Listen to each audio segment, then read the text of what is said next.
Right, so we're back. So I'm going to try to do this before the camera cuts out. So I bought 2 new vinyls yesterday.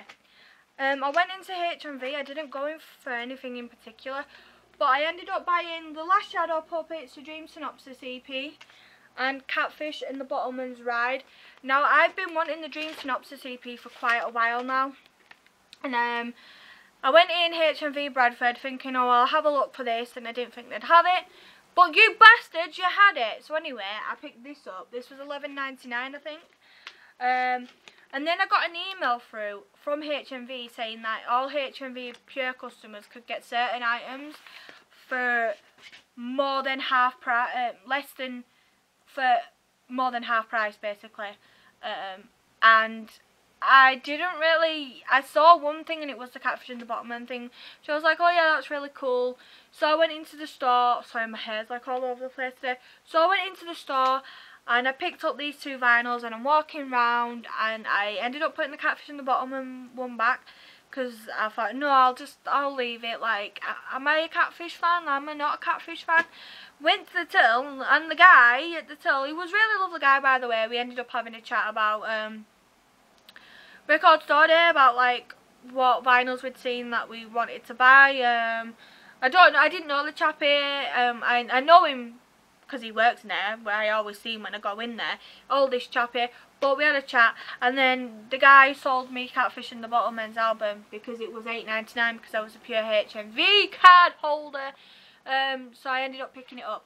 Now, you're probably going to think I'm a bit of a hypocrite here because I'm not the massive Catfish and the Bottlemen fan at all, and I will tell you now that if this wasn't on offer for $8.99 for a pure HMV card holder, I wouldn't have got it. I wouldn't have paid $23.99.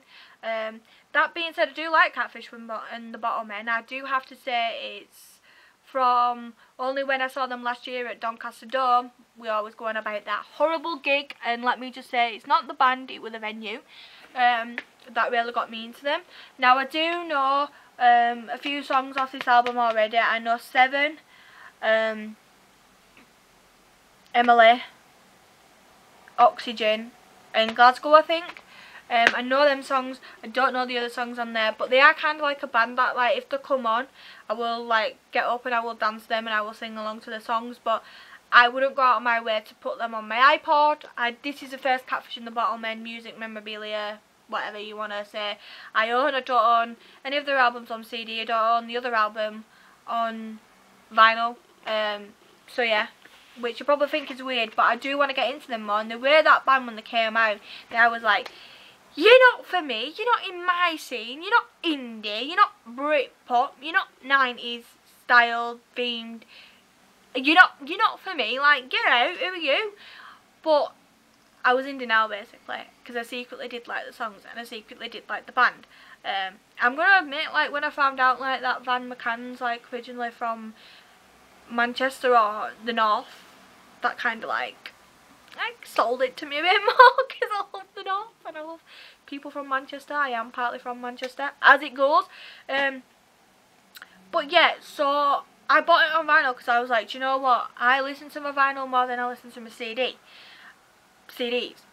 on my iPod. So I thought, I am going to listen to it because I'm going to pay the money for it and I'm going to want to get my money's worth out of it. So yeah, so that's the story behind that one. And the Lost Shadow Puppets, I don't really need to do any explanation for these. I absolutely love these. I've been to see these live, they're amazing. I'd go see these again. Like Alex Turner, oh my god, can you not? If you don't know who the Lost Shadow Puppets are, by the way, it's Alex Turner and Miles Kane. Alex Turner is from the Arctic Monkeys, and Miles Kane did a solo career. And no, the Arctic Monkeys have not split up, and he's not reformed the Lost Shadow Puppets with Miles Kane. I'm just going to put this out there, please do not take offence if you're from America, but I have watched a lot of vinyl record haul videos, or collection videos, or music videos, and you've all mentioned the Last Shadow Puppets. I'm sorry, please leave it to Britain. They are a British band. They are from Britain. They're not from America. They are not a band. They are a band, but they're not. He didn't leave Arctic Monkeys to do this band. He has not left Arctic Monkeys. He's still in Arctic Monkeys. Miles Kane has not left his solo career to join this band. They are a side thing for their main project sort of thing. That's why obviously everything you've come to expect took ages to come out, and like their EP as well. So yeah, please Google them first if you're not from the UK, and please get your facts right, because that's one of my bugbears in videos. Not just Americans, people from outside of the UK, when they do things about English music and they get things wrong, and it just really annoys me. Like, I think someone said once something about a northern band being a Scottish band, something like that, and it like really annoyed me. But yeah, I've not listened to this EP before. The only songs I know on this EP is Aviation, because obviously it's on Everything You've Come to Expect. And I know the B-side that I know the cover of The Falls Totally Wired that they do, because I heard it at the Castlefield Bowls gig. Comment down below if you went to the Castlefield Bowls gig. I were there. So yes, I know that one. I don't know. I think it's Is This What You Wanted or Dream Synopsis. Can't remember which one it is, but there is another song that I do know off this album, because I've seen the video. It's like in black and white, and Alex Turner's got like some like overcoat vesty thing on, and he's doing his moves, you know, he's moving like that. Oh, which man in the ball going. But yeah, so I'm going to play these. I'm going to put probably snippets of 2 songs off each album, and then I'm going to tell you what I think about them. So yeah, let's get into it. Vaseline. You were the father of my legacy. I was Mr. Clean.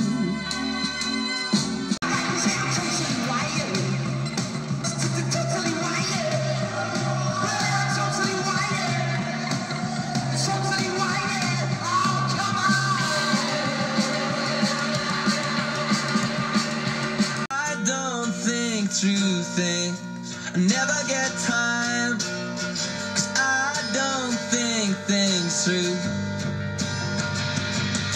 Smoking, I wanna disappear for days, probably never struck a sweet. Just step out of the flight, and beg for my company, 'cause I'll give it to you.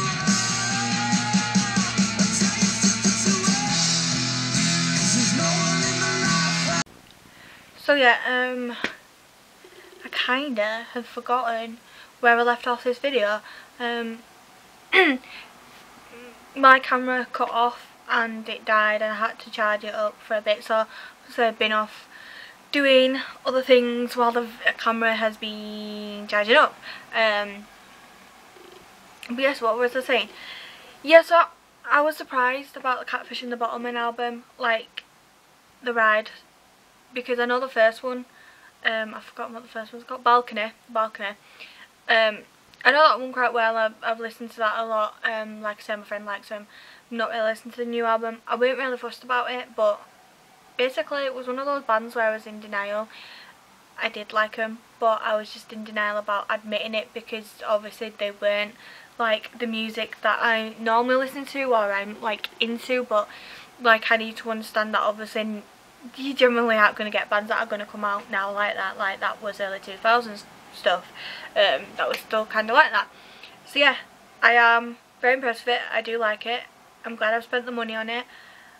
Would I spend the normal amount that it is, $23.99 on it? I probably don't think I would do, because like I said, I'm not in love with them, and generally, you know, I didn't rush to the shops to buy it on vinyl when it came out, but I do like it, and I will carry on listening to it. And you're probably thinking, well, if you like it and you know you're in denial about it and you knew you liked them, why wouldn't you pay that price? Of course, I'm really hypocritical, but I just wouldn't have done. There is bands out there that I really like Pulp and Primal Scream and The Cure and Smiths and stuff like that, but I don't necessarily buy all their albums on vinyl. Like Pulp's, I bought Pulp's A Different Class and His and Hers, because obviously they're the 2 favourite albums I like by Pulp, but I wouldn't buy any more albums by them. But if they were cheap, I would do, if that kind of like makes sense. Let's go on to the Shadow Puppets. need I really say anything about Last Shadow Puppets? I absolutely love them. I was a bit sceptical about the Dream Synopsis EP. I was originally going to order it when it was coming out in December last year, because they did like, I think they did a limited edition kind of one. Like, I don't know if it was a red vinyl or you got something with it, but if you bought it through the website it was kind of like limited edition. I was umming and ahhing whether or not to get it, because I think the vinyl was $7.99. And obviously I paid $11.99 I think for it from HMV. So yeah, I am kind of gutted that I didn't get it.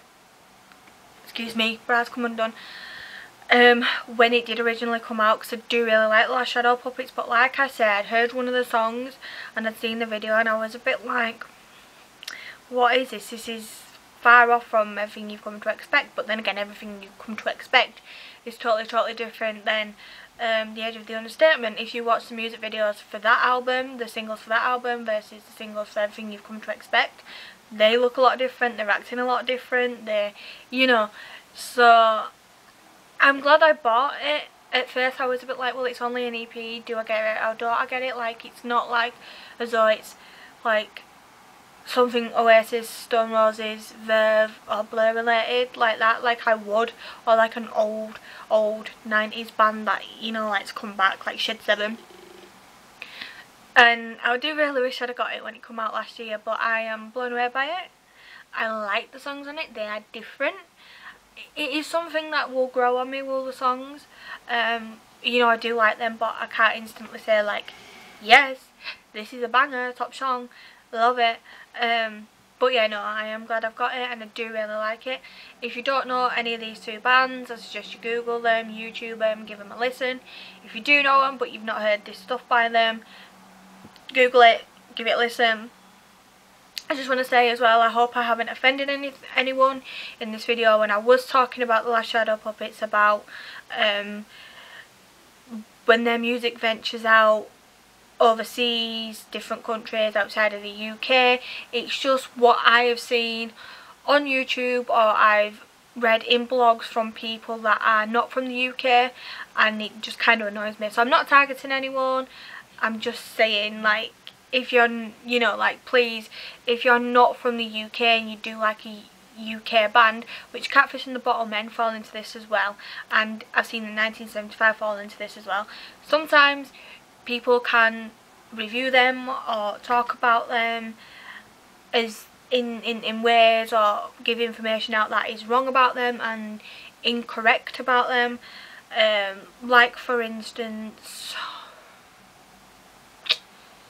I think it was in 1975 I saw someone like review their album they bought or something like that, and they talked about them in a way that they weren't like a UK band, like they were an American band. And obviously bands do go out there and do go to America, like Last Shadow Puppets have, and sometimes it can change them, sometimes it happens and sometimes it doesn't happen.